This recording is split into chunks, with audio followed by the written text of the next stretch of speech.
تعد معركة أمألة من أبرز المحطات العسكرية في تاريخ المغرب الحديث، وقد وقعت سنة 1976 ميلادية بمنطقة أمألة في الصحراء المغربية، في سياق إقليمي اتسم بتوتر شديد بين المغرب والجزائر بعد انسحاب الاستعمار الإسباني من الأقاليم الجنوبية.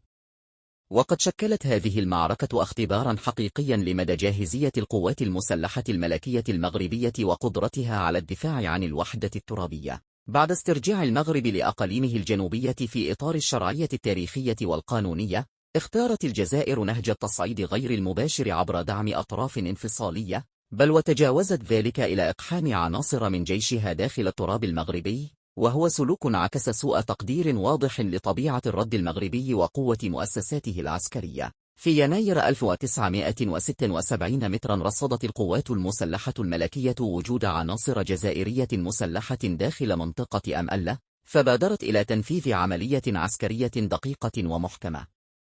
وقد أبان الجيش المغربي خلال هذه المواجهة عن انضباط عال وتخطيط محكم وسرعة حسم مكنته من السيطرة الكاملة على المنطقة في وقت وجيز، وأسر عدد من الجنود الجزائريين دون الانجرار إلى حرب شاملة. وأظهرت معركة أمألة بشكل جلي ضعف التنسيق وارتباك القيادة داخل العسكر الجزائري، في مقابل تفوق ميداني واضح للقوات المسلحة الملكية المغربية، التي كانت تقاتل بعقيدة وطنية راسخة ومعرفة دقيقة بالأرض.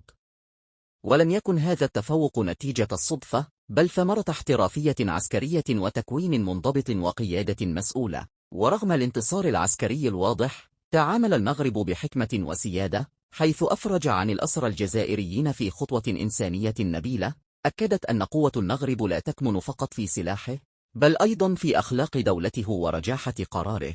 لقد رسخت معركة أمألة حقيقة ثابتة مفادها أن المغرب قادر على حماية أراضيه وردع كل اعتداء